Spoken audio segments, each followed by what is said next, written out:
तो hey guys, स्वागत है आपका अपने यूट्यूब चैनल विद्या ट्यूब में। हम इंडियन हिस्ट्री को पढ़ रहे हैं, ठीक है। ये जो हमारी सीरीज चल रही है इंडियन हिस्ट्री की चल रही है। इससे पहले हमने 2 क्लास की है, उसमें हमने इंडियन हिस्ट्री का बेसिक कुछ पढ़ा, टाइमलाइन के बारे में पढ़ा, कि समय कालक्रम के बारे में पढ़ा, कुछ मेन टॉपिक्स के बारे में पढ़ा कि मेन टॉपिक क्या है हमें जो पढ़ने हैं अपनी क्लास में, ठीक है। छोटे मोटे टॉपिक सारे। और इससे दूसरी क्लास में हमने ह्यूमन के एवोल्यूशन के बारे में पढ़ा कि ह्यूमन कैसे आया, मानव का विकास कैसे हुआ, ठीक है। इस क्लास में हम आज इंडियन हिस्ट्री एक्चुअल में शुरू करेंगे। और इंडियन हिस्ट्री जहाँ से शुरू होती है वो कौन सा पीरियड है? प्री हिस्टोरिक पीरियड, ठीक है, यानी कि प्राग ऐतिहासिक काल से। जैसा कि मैंने पहले क्लास में बताया था कि पहले के जो हिस्टोरियंस थे, इतिहासकार थे, वो ऐसा मानते थे कि इंडियन हिस्ट्री यानी भारतीय इतिहास का शुरुआत जो है, इंडियन हिस्ट्री का जो स्टार्टिंग है, वो वैदिक एरा या फिर हड़प्पा सिविलाइजेशन से होता है, यानी इंडस वैली सिविलाइजेशन से होता है। लेकिन ऐसा नहीं, इंडियन हिस्ट्री इससे पहले भी थी। यहाँ इंडिया में लोग पहले से रहते आए हैं, ठीक है। और वो प्राग ऐतिहासिक समय है, यानी प्री हिस्टोरिक पीरियड है, उसी समय से क्या आते हैं लोग यहाँ पे रह रहे थे, ठीक है। तो मैंने ये दोनों पॉइंट आपको पहली क्लास में बताए थे, सेकंड क्लास में, कि जो रॉबर्ट ब्रूस फुट थे, ठीक है, रॉबर्ट ब्रूस फुट, इन्होंने क्या किया था, स्टार्ट किया था the study of Indian pre historic period, यानी इंडियन प्री हिस्टोरिक कल्चर को की जो स्टडी है, जो अध्ययन है, उसकी स्टार्टिंग किसने करी थी? रॉबर्ट ब्रूस फुट ने, ठीक है। ये पहले व्यक्ति थे और इन्होंने स्टार्टिंग की और इन्होंने बताया कि आप जो सोच रहे हैं वो गलत है। ऐसा नहीं है कि इंडिया में लोग केवल वैदिक एरा से ही रहते हैं, उससे पहले लोग नहीं थे, ऐसा नहीं है। इंडिया में लोग प्राग ऐतिहासिक समय से यानी प्री हिस्टोरिक पीरियड से ही रह रहे थे, ठीक है। और इसके बाद दूसरे व्यक्ति आते हैं सर मार्टिमर व्हीलर। इन्होंने बताया, ठीक है, इन्होंने उसी बात को और आगे बताया, ठीक है, और कई सारे एविडेंस दिए, ठीक है, कि हाँ ये जो रॉबर्ट ब्रूस फुट कह रहे हैं ये सही है। और इन्होंने काफ़ी ज़्यादा एविडेंस दिए, काफ़ी ज़्यादा कंट्रीब्यूशन दिया, ठीक है, इंडिया के प्री हिस्टोरिक पीरियड को पढ़ने के लिए। और जो भी चीज़ें इन्होंने बताई, जो एविडेंस दिया, ठीक है, जो भी कंट्रीब्यूशन किया इंडियन प्री हिस्टोरिक कल्चर में, वो सारी चीज़ें आज हमारे लिए या हमारे हिस्टोरियंस के लिए बहुत ज़्यादा हेल्पफुल है, इंडिया की प्री हिस्टोरिक कल्चर को समझने के लिए, उसका स्टडी करने के लिए, उसको पढ़ने के लिए। ओके, तो अगर हम अब आगे टॉपिक पढ़ते हैं, ये सारे दोनों टॉपिक हमने पहली क्लास में कर लिए थे, सेकंड क्लास में, ठीक है। अब हम पढ़ते हैं इंडिया का स्टोन एज। तो on the basis of the evidence of tools, technology, ठीक है, इन सब तो उपकरण, टेक्नोलॉजी यानी आपका जो कहते हैं टेक्नोलॉजी को हिंदी देख लीजिएगा, ठीक है, टेक्नोलॉजी की हिंदी क्या होती है? तकनीकी जिसे कहते हैं, सॉरी, तकनीक, उपकरण, इन सब के आधारों पर अगर हम इंडियन स्टोन एज को डिवाइड करें तो हम 3 भागों में डिवाइड करते हैं। पहला क्या हमारा? पैलियोलिथिक, यानी कि पूरा पाषाण काल, ठीक है। देखो, स्टोन एज को हम हिंदी में क्या कहते हैं? पाषाण काल, यानी पाषाण मतलब होता है पत्थर और काल मतलब पीरियड। तो वो पीरियड जहाँ पत्थर का यूज होता था, ठीक है, टूल्स जहाँ पे पत्थर के होते थे, उसको हम क्या कहते हैं? पाषाण काल, ठीक है। यहाँ पे जो भी टूल्स यूज हो रहे होंगे, जो भी तकनीक यूज हो रही होगी, वो सारी पत्थर की होगी। यहाँ पे मेटल नहीं आएगा, ठीक है। यहाँ पे लोहा, तांबा, कांसा, पीतल, ये सब कुछ यूज नहीं होगा, सारी चीज क्या होगा? पत्थरों का होगा। इसीलिए हम इसे कहते हैं स्टोन एज। और प्री हिस्टोरिक पीरियड में स्टोन एज ही पढ़ा जाता है, ठीक है। यहाँ के हमें कोई रिटन एविडेंस नहीं मिलती, ये लोग राइटिंग नहीं जानते थे, ठीक है। यहाँ के वाले में टूल्स मिल जाते हैं, हड्डियाँ मिल जाती हैं, यही सारी चीज़ें हमें मिलती हैं। तो जो भी टूल्स हमें मिले उनके आधार पर हम 3 भागों में इसको, स्टोन एज को यानी पाषाण काल को हम डिवाइड करते हैं। पहला है पैलियोलिथिक, यानी पूरा पाषाण काल, ठीक है। ये सबसे पहला पीरियड था, सबसे स्टार्टिंग पीरियड था of the stone age. Second जो मिडिल पीरियड था स्टोन एज का, उसे हम मीजोलिथिक पीरियड भी कहते हैं या फिर मिडिल पीरियड भी कहते हैं, ठीक है, मिडिल स्टोन एज। और इसके बाद जो सबसे लास्ट स्टोन एज का पीरियड था, उसे हम कहते हैं नियोलिथिक पीरियड, यानी नवपाषाण काल, ठीक है। तो अब हम इसको एक एक करके आगे पढ़ेंगे, ठीक है। शायद ये क्लास, अगर कोशिश करूँगा एक क्लास में होगी तो ठीक है, नहीं तो शायद ये क्लास 2 से 3 क्लास में कवर अप होगी, ठीक है। फिर ज़्यादा लंबी वीडियो बनानी नहीं है और छोटी सी वीडियो में हमें सारी बातें करनी है, ठीक है। तो पैलियोलिथिक पीरियड क्या है, इसको हम पढ़ते हैं। तो ये जो पैलियोलिथिक पीरियड है, यानी कि पूरा पाषाण काल जो समय है, ठीक है, this period is the oldest period of stone as. ठीक है, ये जो पीरियड है ये क्या है, सबसे ओल्डेस्ट, ठीक है, सबसे पुराना या फिर सबसे अर्लीस्ट अगर कहें हम, सबसे अर्लीस्ट पीरियड माना जाता है। ठीक है, सबसे स्टार्टिंग का जो समय था स्टोन एज का, उस समय को हम क्या कहते हैं, पूरा पाषाण कहते हैं, यानी कि पैलियोलिथिक पीरियड हम कहते हैं। ये स्टार्ट कब हुआ था, तो लेट प्लेस्टोसीन, और या फिर हम इसे आइस एज भी कहते हैं। तो लेट प्लेस्टोसीन पीरियड में या फिर आइस एज में ये क्या हुआ था, स्टार्ट हुआ था। और इसका स्प्रेड देखें अगर हम, ठीक है, कहाँ कहाँ फैला था ये, देखो ये जो क्या कहते हैं स्प्रेड है पैलियोलिथिक का, ये पूरे इंडिया में फैला हुआ है। तो अगर इंडिया के मैप में देखिए हम, ठीक है, इंडिया का मैप हमने बनाया है, इसको अगर देखें तो जो ये जो एज है भारत, ये जो प्री हिस्टोरिक पीरियड है, ये पूरे इंडिया में फैला हुआ था, केवल सिंधु और गंगा के मैदान को छोड़कर, तथा साउथ तमिलनाडु और ये जो वेस्टर्न घाट के जो पठारी इलाके हैं, ठीक है, हिली एरिया हैं, इन क्षेत्रों को छोड़ करके, ठीक है, सिंधु और गंगा का मैदान और ये जो एरिया है आपका वेस्टर्न घाट के जो पठारी एरिया है, साउथ तमिलनाडु जो चट्टानी एरिया हिली एरिया है, इनको छोड़ करके बाकी पूरे इंडिया में ये क्या था, आपका प्रागैतिहासिक यानी प्री हिस्टोरिक पीरियड यानी स्टोन एज के एविडेंस आपको मिलते हैं। देखो यहाँ क्यों नहीं मिला, ठीक है, सिंधु गंगा के मैदान में क्यों नहीं मिला हमें स्टोन एज कल्चर, क्यों, क्योंकि स्टोन, देखो हम पढ़ के ना स्टोन एज यानी कि जो टूल्स हैं वो स्टोन के हैं, और स्टोन कहाँ मिलते हैं, पत्थर कहाँ मिलेंगे, जहाँ पर आपका चट्टानी भाग होगा, है ना, जहाँ पे चट्टानें होंगी, जहाँ पे पत्थर वत्थर होंगे। लेकिन सिंधु और गंगा मैदान में क्या होता है, वहाँ सिंधु गंगा मैदान है, वहाँ पे फर्टाइल लैंड है, उपजाऊ होगी भूमि, मिट्टी होगी, ठीक है, वहाँ पे पत्थर नहीं मिलेंगे। तो ये जो स्टोन एज जो लोग थे ये वहीं रहते थे जहाँ पे इन्हें पत्थर मिल जाए, इजीली अवेलेबल हो जाए इनके लिए पत्थर, ठीक है, क्योंकि इसमें मेन टूल्स ही इनका पत्थर था, पत्थर के बिना इनकी ज़िंदगी बेकार थी। ठीक है, तो ये जो कल्चर है स्टोन एज का, स्प्रेड ऑफ स्टोन एज, ये पूरे ऑल ओवर द इंडिया रहा है, लेकिन सिंधु गंगा मैदानों को छोड़ करके, और जो ये जो वेस्टर्न घाट के जो पठारी इलाके हैं, साउथ तमिलनाडु के जो हिली एरिया हैं, इनको छोड़ करके। ठीक है, अब अगर हम देखें इनकी लाइफ स्टाइल, ठीक है, देखो अभी हम केवल पहलू पढ़ रहे हैं प्री हिस्टोरिक यानी स्टोन एज का पढ़ रहे हैं, ठीक है, इसके बाद हम एक एक करके पढ़ेंगे स्टोन एज का लाइफ स्टाइल। ठीक है, ये लोग रहते कैसे थे, जीते कैसे थे। तो कहा जाता है कि भारत के जो पुरापाषाण जो लोग थे वो निग्रोरो जात के थे, ठीक है, और वो खुली हवा, नदी घाटियों और गुफाओं में रहते थे। ठीक है, तो ऐसा कहा जाता है कि जो लोग थे, the man of stone age were belong to Negrito जात, निग्रिटो कास्ट। ठीक है, ये लोग निग्रिटो जाति के लोग थे, और ये लोग कहाँ रहते थे, ये लोग ओपन एयर में रहते थे, खुली हवा में रहते थे। ठीक है, रिवर वैली में रहते थे, जो नदी घाटियाँ होती थी वहाँ पे रहते थे। ठीक है, और ये कहाँ रहते थे, केव में रहते थे, गुफाओं में रहते थे। ठीक है, ये लोग और क्या करते थे, देखो हम लाइफ स्टाइल पढ़ रहे हैं, तो ये लोग पहली पॉइंट है इसमें निग्रोटो जात के थे। ठीक है, ऐसा कहा जाता है कि ये लोग निग्रोटो जात के थे, निग्रोटो कास्ट। ठीक है, निग्रिटो, ये लोग ओपन एयर में थे, खुली हवा में रहते थे, रिवर वैली में रहते थे। ठीक है, केव में रहते थे, इन सब जगह पे रहते थे। इसके अलावा ये लोग क्या करते थे, हंटिंग गैदरिंग करते थे, हंटिंग एंड गैदरिंग करते थे, यानी कि ये लोग शिकार करते थे।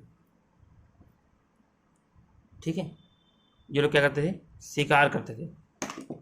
स्टोन एज का हम पैलियोलिथिक पढ़ रहे हैं, याद रखिएगा। ठीक है, पैलियोलिथिक।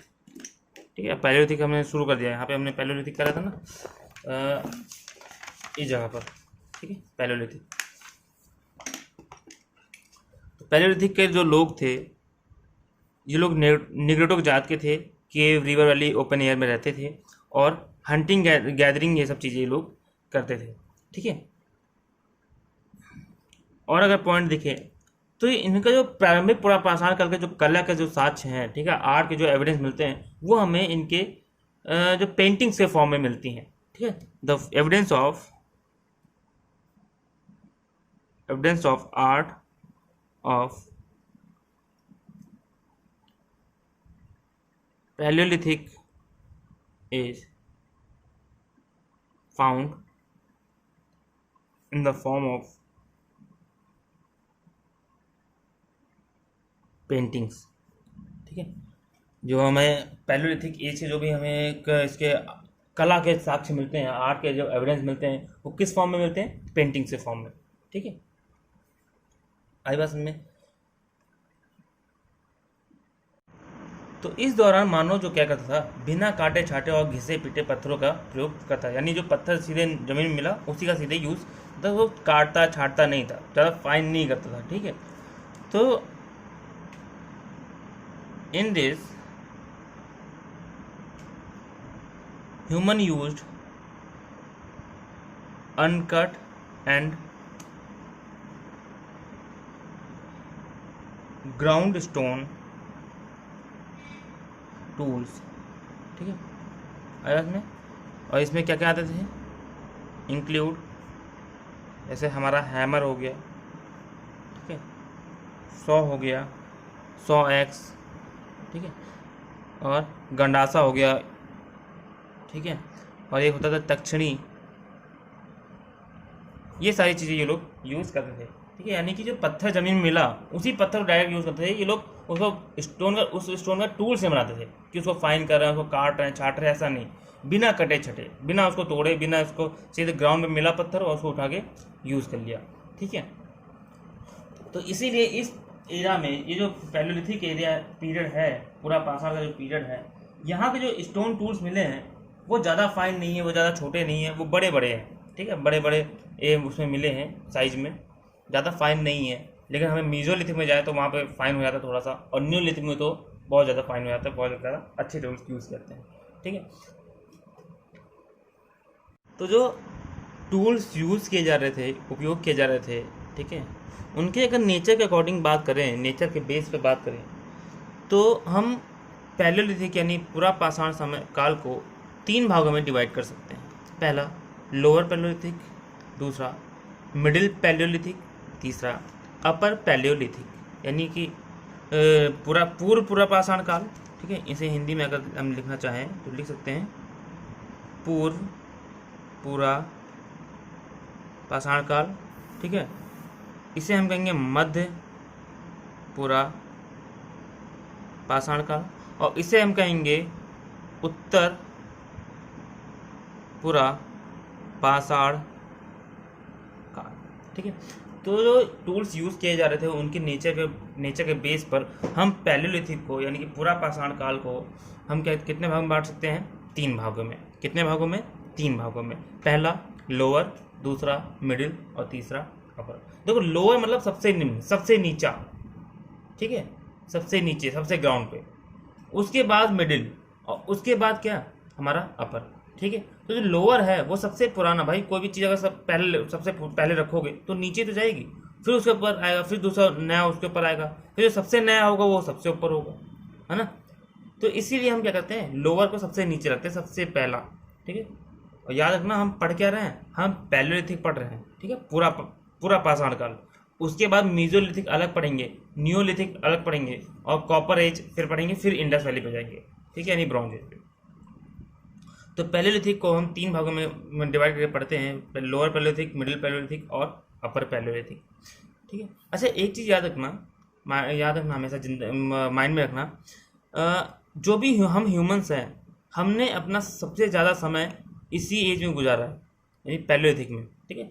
पूरा पाषाण काल पर जो समय रहा है, सबसे ज़्यादा समय मानव ने इसी में गुजारा है, ठीक है, लाखों सालों तक इसी में रहे हैं। अभी हम तो मीजोलिथिक से बहुत कम एज गुजारा है, सबसे ज़्यादा पैलियोलिथिक में, और पैलियोलिथिक में भी सबसे ज़्यादा इसमें लोअर पैलियोलिथिक में, ठीक है। तो जो लोअर पैलियोलिथिक पीरियड है, यानी पूरा पाषाण काल है, मानव ने सबसे ज़्यादा समय यहाँ गुजारा है, ठीक है। तो अब देखते हैं तीनों की हम डिफरेंस क्या क्या है, ठीक है। तो टूल्स अकॉर्डिंग हम बात करते हैं, टूल्स के बेस पर हम ये डिवाइड करते हैं, ठीक है, क्योंकि अलग समय पर टूल्स फाइन होते गए हैं। स्टार्टिंग में जब हम मानो स्टार्ट हुआ, ठीक है, शुरू हुआ, तो उस समय जो टूल्स थे, जो उपकरण थे, ठीक, जो औजार थे, वो ज़्यादा फाइन नहीं होते थे। उनको पत्थर ऐसे मिल गया, चल चल रहे हैं, पत्थर मिल गया, उसको उठा के यूज़ कर लेते थे, ठीक है, कुछ भी मिल गया उसको उठा के यूज़ कर लिया, तो ज़्यादा फाइन नहीं होता, वो ज़्यादा खुद टूल्स नहीं बनाते थे, ठीक है, वो जो पत्थर मिला उसे यूज़ कर लिया, पकड़ के हथौड़ी बना ली, या क्या कहते हैं आपका कुछ भी बना लिया, नाइस बना लिया, ठीक है, एक्स बना लिया, तो ज़्यादा फाइन नहीं होते थे। लेकिन धीरे धीरे क्या हुआ, लोगों ने जो मानव था, उन्होंने अपने टूल्स के ऊपर काम किया, जैसे बुद्धि तेज होती गई तो उन्होंने क्या किया, अपने टूल्स को और ज़्यादा फाइन बनाया, और ज़्यादा छोटा किया उसका साइज, ठीक है, उसका वेट हल्का किया, और उसका जो वो जो कहते हैं किनारे होते हैं वो और ज़्यादा शार्प कर दिया, ठीक है। तो उन्हीं आधार पर हम 3 भागों में पढ़ते हैं। तो देखो, पूर्व पाषाण काल में क्या होता है, hammer, axes, knives were use for the cutting, digging and unskin animal, ठीक है। तो लोअर पैलेलिथिक में जो टूल्स यूज होते थे वो कौन कौन से थे, हैमर था यानी हथौड़ी थी, ठीक है, कुल्हाड़ी थी, और छुरा यानी कि नाइफ्स थे। और इनका यूज कहाँ करते थे, जानवरों को काटने या कुछ भी काटने के, जमीन खोदने के, और क्या करने, खाल उतारने के, जानवर जो मर जाता है, जिसे जानवर को मारा या फिर मरा हुआ जानवर है उसे खाल उतारने के लिए, ठीक है, अनस्किंग द एनिमल, इन सब के लिए क्या करते, ये लोग इन टूल का यूज करते थे। आई बात समझ में। पूर्व पैलोलिथिक में 3 टूल्स हमें देखे हमने यहाँ पर, हैमर, एक्स और नाइफ्स, ठीक है। इनका यूज क्या होता था, कटिंग करने, डिगिंग करने और अनस्किंग करने के लिए, ठीक है, यानी खाल उतारने के लिए। आई बात समझ में। इसके बाद अगर हम इसका ज्योग्राफिकल एक्सपेंशन देखें कि कहाँ कहाँ हमें ये मिलते हैं, ठीक है, तो सोन एंड सोहन रिवर वैली, ठीक है, सोहन रिवर वैली जो कि पाकिस्तान में है, ठीक है। कश्मीर में भी हमें एविडेंस मिलते हैं कि कश्मीर में भी क्या है, लोअर पैलेलिथिक के एविडेंस मिलते हैं, लोग रहते हैं। द थार डेजर्ट, जो थार डेजर्ट है हमारा, ठीक है, राजस्थान में, वहाँ भी मिलते हैं। राजस्थान का डीडवाना, ठीक है, राजस्थान में एक जगह है डीडवाना, उस डीडवाना में भी हमें लोअर पैलेलिथिक के एविडेंसेस देखने को मिलते हैं। इसके अलावा हिरन वैली, गुजरात में भी देखने को मिलते हैं। गुजरात में एक वैली है हिरन वैली, ठीक है, हिरन वैली में भी हमें एविडेंस देखने को मिलते हैं। और इसके अलावा भीमबेटका जो कंदराएं हैं, वो कंदरा गुफा है, ठीक है, भीमबेटका की पर्वत कंदराएं, मध्य प्रदेश में भीमबेटका है, वहाँ पे भी हमें लोअर पैलेलिथिक के एविडेंस देखने को मिलते हैं। और यूपी के यानी उत्तर प्रदेश का जो मिर्ज़ापुर क्षेत्र है, मिर्ज़ापुर, वहाँ पे बोलन वैली पाई जाती है, उस बोलन वैली में भी लोअर पैलेलिथिक के एविडेंस मिलते हैं, ठीक है। इसमें भीमबेटका, हिरन वैली और क्या कहते हैं सोन और सोहन वैली, ये तीनों बहुत पूछे जाते हैं। कई बार बोलन वैली कई बार आता है पेपर में, ठीक है, भीमबेटका पूछा जाता है, ठीक है। तो बोलन वैली कहाँ है हमारी, मिर्ज़ापुर यूपी में, वहाँ पे भी हमें पूर्व पैलेलिथिक के यानी पूरा पाषाण का लोअर पैलेलिथिक के एविडेंस मिलते हैं। इसका टाइम लाइन क्या है, 5 लाख BC से लेकर के, ठीक है, 5 लाख BC से लेकर के 50,000 BC तक, यानी कि लगभग कितना हो गया, लगभग 4,50,000 साल तक, ठीक है, 4,50,000 साल तक मानव कहाँ रहा है, लोअर पैलेलिथिक एज में रहा है, ठीक है। उसके बाद हम आगे और एक चीज़ देखते हैं, ये जो लोअर पैलेलिथिक है ये कब आया था, ये आइस एज के जो अधिकांश हिस्सा है, ठीक है, जो आइस एज हमारा रहा है, प्लाइस्टोसीन पीरियड, उसका अधिकांश पीरियड वो इसी पीरियड से जुड़ा हुआ है, ठीक है, लोअर पैलेलिथिक पीरियड से। आई बात में। तो most of the ice age occurs in this period, ठीक है। अगला आता है मिडिल पैलेलिथिक यानी मध्य पुरा पाषाण काल, ठीक है। तो मध्य पुरा पाषाण काल क्या होता है, हमें मैंने क्या बताया कि हम 3 भागों में पढ़ते हैं ना, तो लोअर हो गया, मिडिल हो गया और अपर। तो अब सेकंड है हमारा मध्य पाषाण काल यानी कि मिडिल पैलेलिथिक एज। अब यहाँ पे कंफ्यूज मत होना, जो मीजोलिथिक अलग होता है वो मध्य पाषाण काल है, ये मध्य पुरा पाषाण काल है यानी पैलेलिथिक में ही, ठीक है, मीजोलिथिक अलग है, उसको हम बाद में पढ़ेंगे। तो यहाँ पर क्या है, tools were made of stone fragments. अब देखो यहाँ पे जो टूल्स ऐसे बना रहे हैं, कोई टूल्स तोड़ा, ठीक है, टूल्स में जो भी चीज़ें फ्लैक्स निकला या फिर वो कहते हैं उसी टूल से एक पार्ट निकल गया, ठीक है, मान लो एक पार्ट अलग हो गया, तो वो जो पार्ट होता था उसी से कहीं ना कहीं क्या, उसी के जो टुकड़े होते थे स्टोन के, उसी टुकड़ों से ये लोग क्या करते थे, अपने टूल्स बनाते थे। जैसे कभी कभी होता है ना, दो, मान लीजिए आप क्या कहते हैं, दो पत्थर से कुछ बना रहे हैं और उससे क्या हो, एक पत्थर का एक टुकड़ा निकल जाए, तो जो टुकड़ा निकला है छोटा सा, उसको भी आप एज ए टूल्स यूज़ कर सकते हैं। ठीक है, तो टूल्स किससे बने होते थे, स्टोन फ्रैगमेंट से बने होते थे। ठीक है, यानी जो वह छोटे छोटे टुकड़े होते थे पत्थरों के, उन पत्थरों के टुकड़ों से भी स्टोन, ये जो टूल्स होते थे वो बने होते थे। कहाँ पर, मिडिल पैलियोलिथिक पीरियड में। ठीक है, इसके अलावा जैसे टूल्स होते कौन कौन से, जैसे गंडासा होता था, ये लोग गंडासे का यूज़ करते हैं, हिंदी में कहते हैं, स्क्रैपर का यूज़ करते थे, बोरस का यूज़ करते थे ना, चॉपर्स का यूज़ करते थे। ठीक है, इन सब चीज़ों का यूज़ करते थे। और पॉइंट वाले चॉपर्स, बहुत नुकीले चॉपर्स होते थे। ठीक है, यानी कुदाल, छिद्रक, नुकीले पत्थर, इन सब का यूज़ करते थे। इसका जोग्राफिकल एक्सपेंशन देखें तो ये कहाँ मिला हमें, सोन नदी, नर्मदा नदी और तुंगभद्रा नदी। ठीक है, तुंगभद्रा जिसे कहते हैं हम, तुंगभद्रा। ठीक है, तुंगभद्रा नदी की जो वैली है, जो घाटी है, वहाँ पर हमें मिडिल पैलियोलिथिक पीरियड के एविडेंस देखने को मिलते हैं। ओके, सेकेंड एक्सपेंशन देखें तो पटवार प्लेट्यू। ठीक है, पाकिस्तान में जब हम देखें, पाकिस्तान का जो सिंध का एरिया है और झेलम के, सिंध नदी और झेलम नदी के जो बीच का एरिया है, उसे हम कहते हैं पटवार। ठीक है, पोर्टवार कहते हैं। ठीक है, सॉरी, पोर्टवार प्लेट्यू कहते हैं। इस पोर्टवार प्लेट्यू में भी हमें मिडिल पैलियोलिथिक के एविडेंस देखने को मिलते हैं। आगे बात समझ में।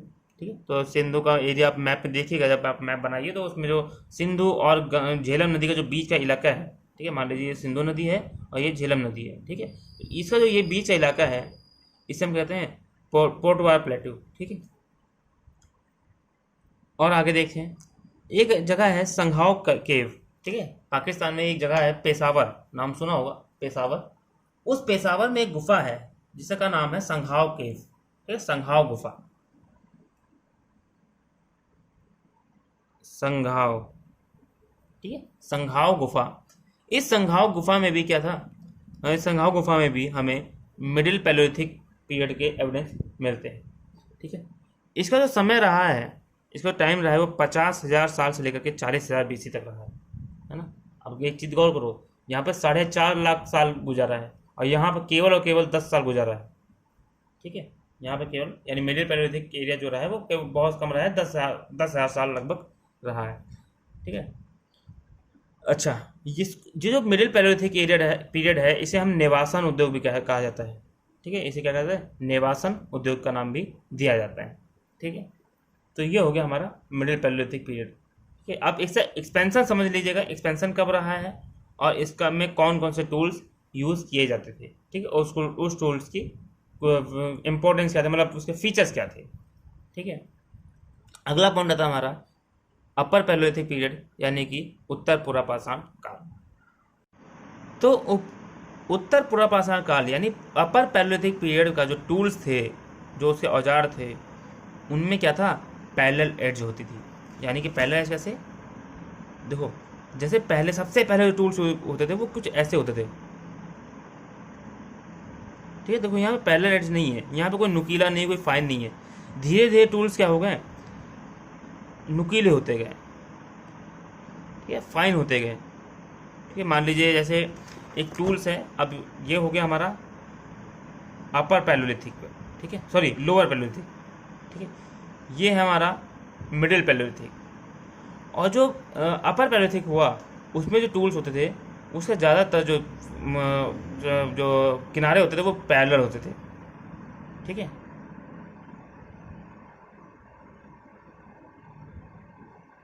तो ये क्या है, लगभग पैरेलल है एक दूसरे के। ठीक है, इसके एड्स हमेशा क्या होते थे, ज़्यादा पैरेलल होते थे और काफ़ी ज़्यादा फाइन हो गए थे। ये हो गया हमारा अपर। ठीक है, तो ये टूल्स के डिफरेंस थे। अब यहाँ पे देखो, यहाँ पर नुकीला नहीं है, यहाँ पे एड्ज इसकी पैरेलल नहीं, बस ऐसे कोई पत्थर होगा उठा के यूज़ कर लिया। मिडिल में क्या हो गया, नुकीलापन आ गया। ठीक है, ये कैसे बनता था, ये वाला कैसे बनता था, देखो इसमें, जैसे मान लो ये पत्थर है। ठीक है, इसको तोड़ा तो दूसरे पत्थर से तोड़ा तो एक पार्ट इसका मान लो ये निकल आया,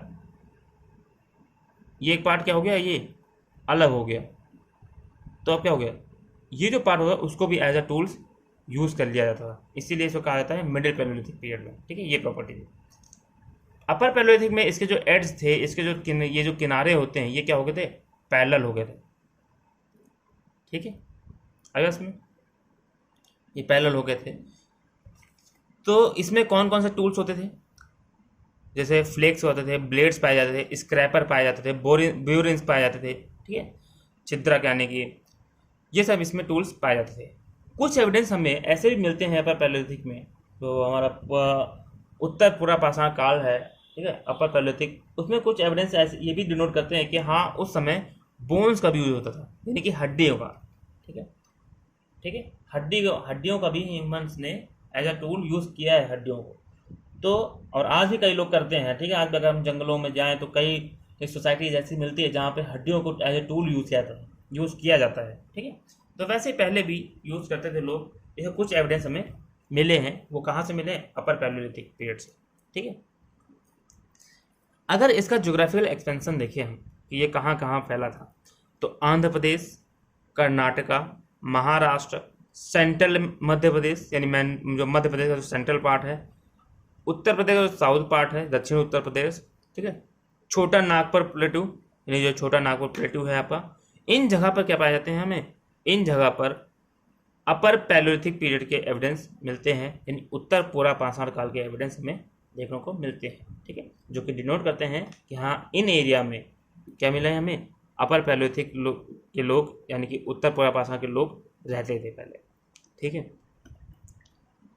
जो बोन टूल्स है, तो बोन टूल ज़्यादा यूज़ नहीं होता था, इसमें यूज़ होना शुरू हो गया था, वो बहुत कम एविडेंस मिलते हैं। कहाँ से मिले, दो जगह से मिले हमें, एक कुरनूल, ठीक, कुरनूल जो केव है, ठीक है, वहाँ से हमें हड्डियों के टूल्स मिले हैं, और एक मिलता है मच ताला। ठीक है, मूछा ताला कहते हैं इसको हम, मच ताला नहीं, मूछा ताला। ठीक है, मूछा ताला इन आंध्र प्रदेश, आंध्र प्रदेश में एक जगह है, आंध्र प्रदेश, ठीक है, जिसका नाम है मूछा ताला, वहाँ पर। और कुरनूल के केव में हमें क्या मिले हैं, बोन्स के टूल, यानी हड्डियों के टूल्स के एविडेंस मिले हैं। ठीक है, जो कि ये डिनोट करते हैं कि हाँ अपर पैलियोलिथिक के जो लोग थे वो हड्डियों का यूज़ करते थे एज अ टूल्स। ठीक है, इसकी टाइमलाइन क्या रही है, 4000 BC से लेकर के 10,000 BC तक। ठीक है, 10,000 BC तक सब इनका टाइमलाइन रहा है। ठीक है, अब देखो आखिरी पॉइंट इसमें क्या आता है, इसमें यह कहा जाता है कि ये जो पीरियड था अपर पैलियोलिथिक पीरियड का, ठीक है, इसके अंतिम दौर में जो लास्ट स्टेज यानी अंतिम दौर आया, उसी दौर में क्या हुआ, ह्यूमन का अस्तित्व, ह्यूमन जो है, मानव जो है वो अस्तित्व में आया। पहले वो क्या था, पहले वो कहीं ना कहीं बंदर की तरह, आदि मानव की तरह था। ठीक, वो ज़्यादा ह्यूमन नहीं था, वो डेवलप नहीं था ज़्यादा। ठीक है, लेकिन अपर पैलियोलिथिक में ही हम क्या हुए, ह्यूमन बने असलियत में जाके। ठीक है, प्योर ह्यूमन बनना शुरू हो गए कब, 40,000 से 10,000 पीरियड में, यानी अपर पैलियोलिथिक में। ठीक है, और ये जो पीरियड है ये आइस एज के लास्ट में आता है।